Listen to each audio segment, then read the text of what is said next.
Now at 10, folks in Frontenac, Kansas celebrate mining days. Plus, how area competitors are keeping their livestock cool for the Newton County Fair, and how area food trucks are combating the heat at a Food Truck Friday in Carthage.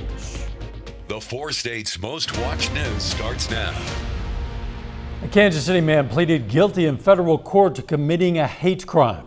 This is KOAM News at 10. Authorities say Malachi Robinson shot a teenager 8 times in an attempted murder that was motivated by the victim's sexual orientation. Robinson pleaded guilty to 1 count of violating the Matthew Shepard and James Byrd Jr. Hate Crimes Prevention Act. Robinson could face up to life in prison without parole. A federal judge sentenced 3 people for taking part in a $1 million check kiting scheme in Commerce, Oklahoma.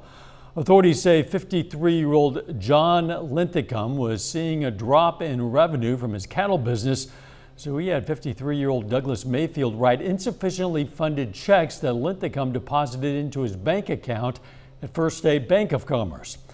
Authorities also say 61-year-old Angela Asbell worked for both the bank and Linthicum's business and used those positions to pass those bogus checks. All 3 pled guilty to conspiracy to commit bank fraud. Linthicum is sentenced to 27 months in prison, Mayfield to 6 months of home detention. Asbell received 5 months in prison, followed by 5 months of home detention. It's commonly called brain-eating amoeba. The Missouri Department of Health and Senior Services has been notified of a Missouri resident with a confirmed infection of Naegleria fowleri. That's a free-living amoeba that can cause a rare life-threatening infection of the brain.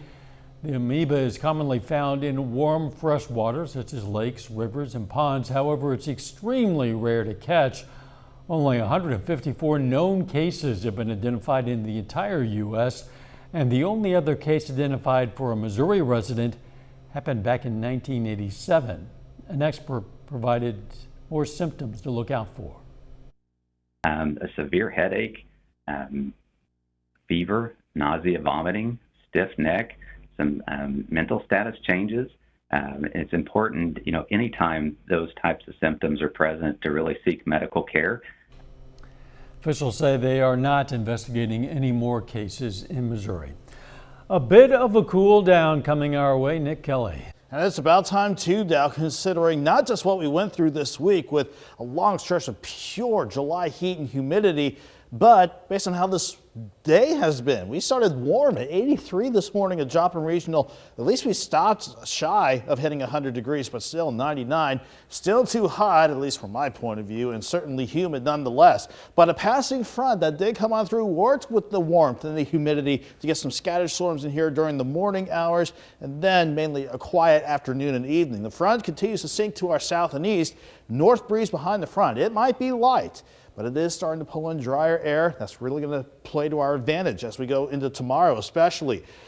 A lot of us in the upper 70s to lower 80s right now. These numbers are more like it. It still might feel like the mid 80s for some, but everyone is still set to drop back. I'm expecting lows around 73 across much of the area. Maybe some passing clouds, but we're dry for the day tomorrow. And a lot better temperature-wise down with highs for most in the upper 80s. We'll see if we can hold numbers like these for the rest of the weekend. Here in a few. See you then. Folks in Frontenac, Kansas are celebrating their history with Frontenac Mining Days.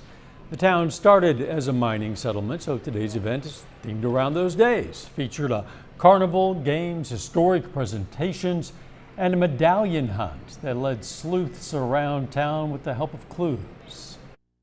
It's great. We do have the karate tonight, and we have a dance team tomorrow. We have a band tonight. We have members only band coming tomorrow.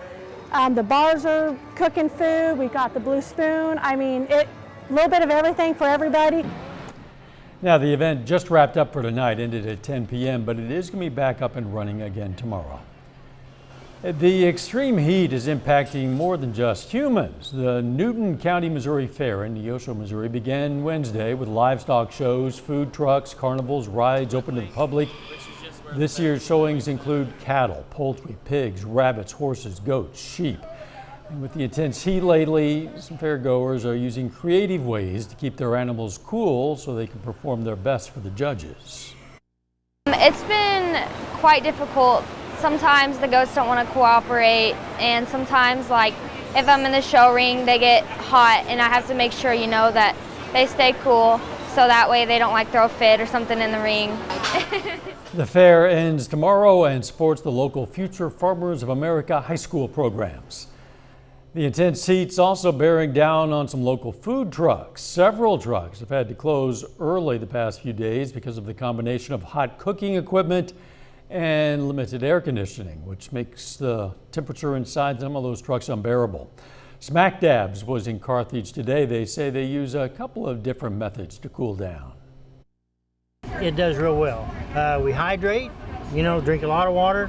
Tea's good for you too, but try to hydrate as much as we can. Cool towels. We actually put some of our towels, we wet them, put them in the freezer, let them freeze a little bit, put them around the neck. Smack Dabs and several other food trucks were in Carthage for the city's Food Truck Friday event. If you've ever wanted to get the training needed to operate a semi-truck, you are in luck. A local town is providing it. The city of Girard, Kansas is offering CDL license training to anyone interested. The city's CDL instructor, Michael Clark, says safety is the most important aspect of the training. It comes down to safety. That's why it's important to take these classes. Make sure you're familiar with the rules and laws. Make sure you understand how to control the truck, weather hazards, things like that. Just a broad understanding of how dangerous the job can potentially be if careless. Clark says safety is his main priority when it comes to teaching and truck driving. A local nonprofit's giving you a chance to score new items for your home while also supporting an area park. Wildcat Glades Friends Group is hosting a 2-day rummage sale. The group has hosted the event for 14 years as a way to raise money for the park. All of the items for the sale were donated by the community. This is the great thing about a rummage sale is it is the reduce, the reuse, recycle mentality. So this does match our mission as well as raise funds for Wildcat Glades. That event's going to continue tomorrow from 9 a.m. to 3 p.m. at the IBEW Hall. People can support the park year-round by buying items from an antique mall. Coming up, details about an audit that Governor Kevin Stitt issued on Tulsa schools, plus the latest on President Biden's executive order aimed at protecting access to abortion. Oklahoma Governor Kevin Stitt is calling for a special audit of Tulsa public schools for what he says is a potential mishandling of public funds.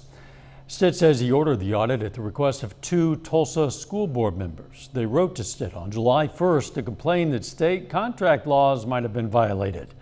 Stitt also raised concerns the school may be violating a new state law that he signed just this past year. It prohibits the teaching of certain concepts of race and racism.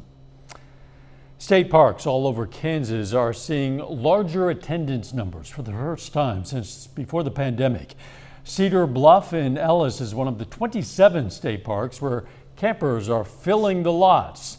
The park averages nearly 240,000 campers a year, and park officials say they're on pace to surpass that this year. Park officials say a large majority of those are newcomers. There have been 2.2 million campers across all of Kansas state parks from January through May. President Biden is urging Americans to elect leaders who support women's abortion rights. That plea came as the president issued an executive order aimed at protecting access to the procedure. Deborah Alfarone reports from the White House. President Biden's executive order was a response to the Supreme Court's decision to overturn Roe v. Wade, the landmark 1973 case that said women have a constitutional right to abortion. We cannot allow an out-of-control Supreme Court working in conjunction with extremist elements of the Republican Party to take away freedoms. The president denounced last month's ruling as an exercise in raw political power, but suggested there was little he could do about it. The court now practically dares the women of America to go to the ballot box and restore the very rights they've just taken away. The executive order directs the head of the Health and Human Services Department to identify ways to protect access to abortion medication and to ensure emergency medical care for those experiencing pregnancy loss. President Biden has given HHS Secretary Javier Becerra 30 days to report back to him with his findings. Congressional Democrats aren't waiting that long. Speaker Nancy Pelosi says the House will vote next week on a pair of abortion-related bills. One, the Women's Health Protection Act, would restore Roe v. Wade as the law of the land. It passed the House last year, but was blocked by Republicans in the Senate in May. The other bill would guarantee a right to go to another state for an abortion. Deborah Alfarone, CBS News, the White House. At least 10 states have enacted near total bans on abortion since the Supreme Court struck down Roe v. Wade. Those states include Missouri and Oklahoma and Arkansas. Nearly 24 more have taken steps to outlaw or severely restrict it. After weeks of resistance, the former White House counsel Pat Cipollone arrived on Capitol Hill today for closed-door testimony before the House committee investigating the January 6th attack on the Capitol. Ex-White House aide Cassidy Hutchinson testified last week that Cipollone was among the handful of people who spent time with former President Trump as he watched the Capitol riot unfold on television. A little bit later, some former Southeast Kansas basketball standouts host a youth camp in Parsons. Plus a break from the heat and humidity tomorrow, but can we make it last for the week ahead? Forecast next.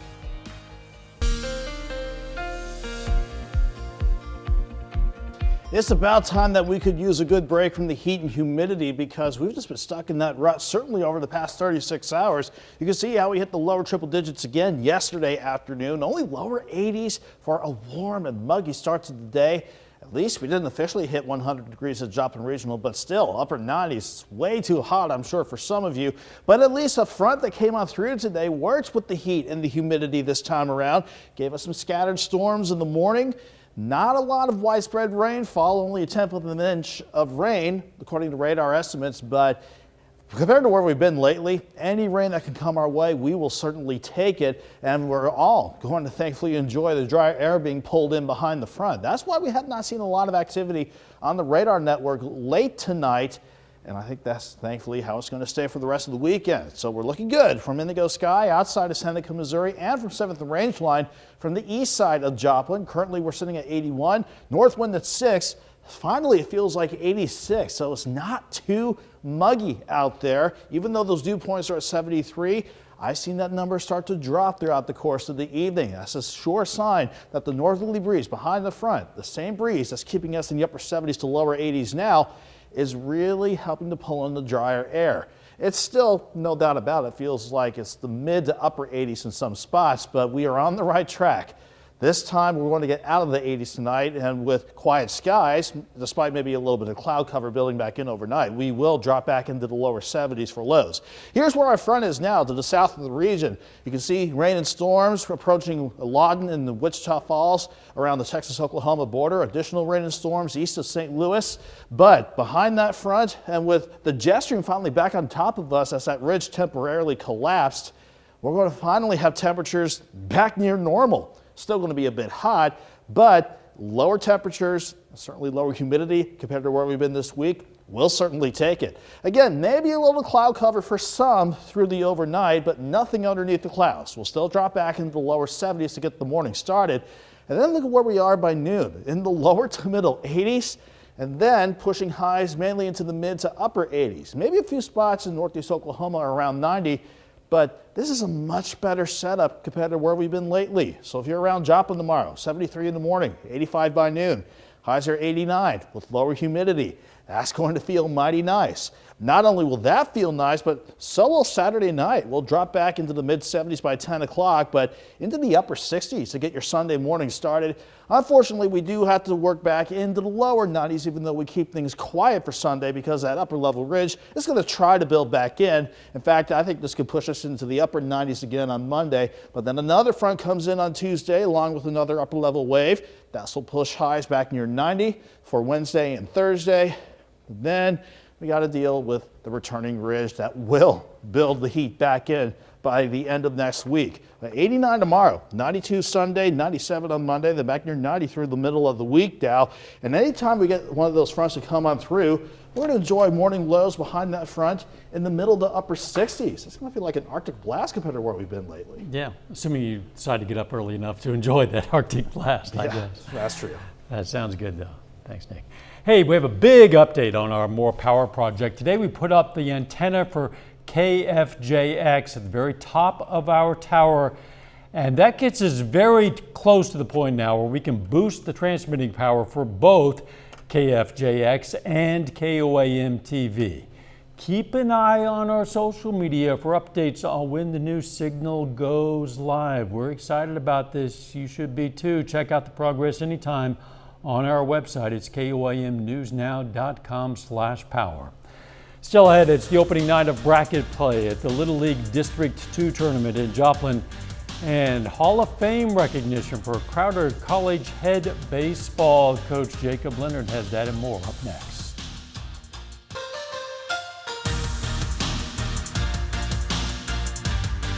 The Joplin Outlaws dropped Game 1 of a 2-game set to the Sedalia Bombers last night, 10-9 in 11 innings. And with that loss, the Outlaws slipped to second place in the Mink League South Division, just a half game behind the Bombers. And Joplin has a chance to get back to first place tonight in Game 2 against Sedalia. This one, another extra innings game, but Joplin falls 4-3, literally on a bases-loaded walk in the bottom of the 10th. Awful way to lose. Cade Lott goes 2 for 4 with a double and a pair of RBIs for the Outlaws.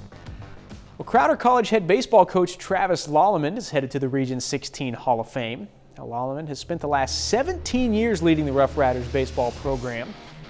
In those 17 years, the team has won more than 700 games, including 7 Region 16 championships. They've also made 4 trips to the JUCO World Series. So he's got the numbers, but those numbers are not the most important thing for Lolleman since he took over at Crowder in 2006. It's about the relationships. That's what it is. You know, I didn't get into this thing for wins, losses, championship rings, anything like that. I got in to make an impact, and hopefully I've done that. And it's just really special, and I think that's what is a motivating force. I'm not motivated by wins and losses and things like that. I'm motivated by the development of these kids. You know, it's kind of a cool deal. I mean, I had no idea, and after seeing, I didn't even know it was a thing, you know, but after seeing the list of names that are in, I'm honored by that. Moving on to Little League Baseball. Today is the first day of bracket play at the District 2 tournament in Joplin. Earlier this evening, the Joplin American team won their first round game, beating the Joplin National squad 11-5. On the other side of the bracket, Webb City faces Springfield with the winner, moving on to the tournament semifinals tomorrow. Starting off, bottom of the first inning, it's Jackson Kent. Down the line and into left field, Brady Holland hustles around third and scores. Right behind him, it's Lakin Johnson beating the throw home. Webb City out in front early. Moving to the second inning now. Holland doing work at the plate. Chopper to second gets through. Brayton Robinson trots home. At that point, it's 5-0 Webb City, but they get more.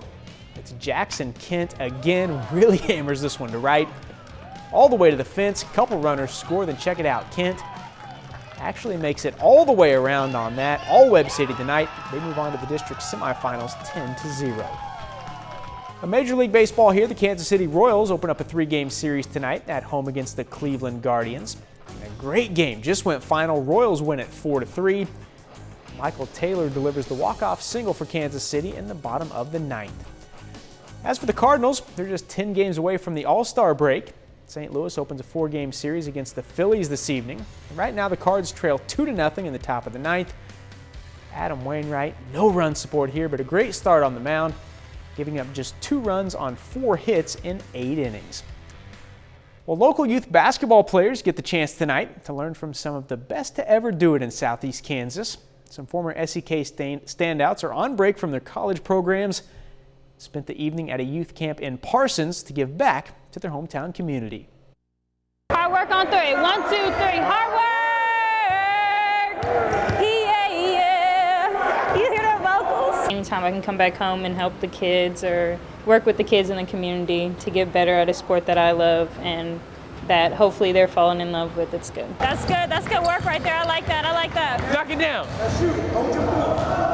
Boom! Yeah! Just the basics of, basketball, learning the little things. Because, in the season, coaches really don't have time to sit there and coach through every little thing. So if they can just learn the small things, the small details about it, I think it'd be good for them. There it is.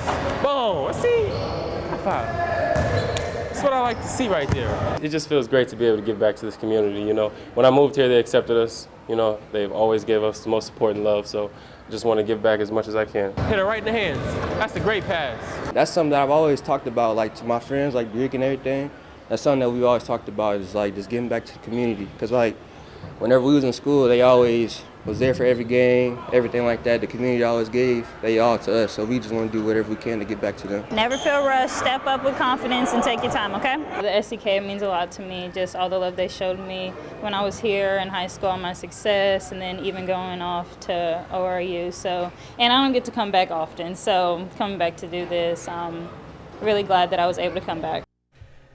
Tonight's camp was put on by the Future Scholars Club led by Coach Lee Relaford Sr. That's it for sports. We're back with more news after this. Take time now to honor a local veteran. Charles Bond served in the U.S. Army from 1944 to 1952 in his hometown, Chanute, Kansas. And we're proud to salute Corporal Charles Bond, a four-state hero. It's looking better for the weekend weather-wise. The temperature's going to be dropping a bit. Yeah, and not to mention the humidity, too. It's going to make Saturday feel great with highs are 89, 67 for tomorrow night, highs are 92. A quick visit to the upper 90s on Monday, but then another front will knock us back near 90, so at least tolerable heat looking at next week. Final sports note. Check out our full story with Travis Lallemand heading to the Region 16 Hall of Fame on the sports page on our website. Very good.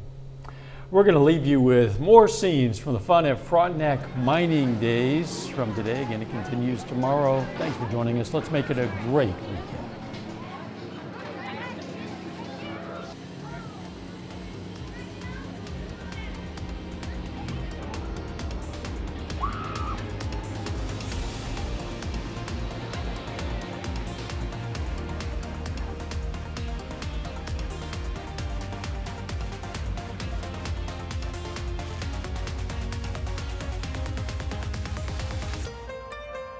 Service is provided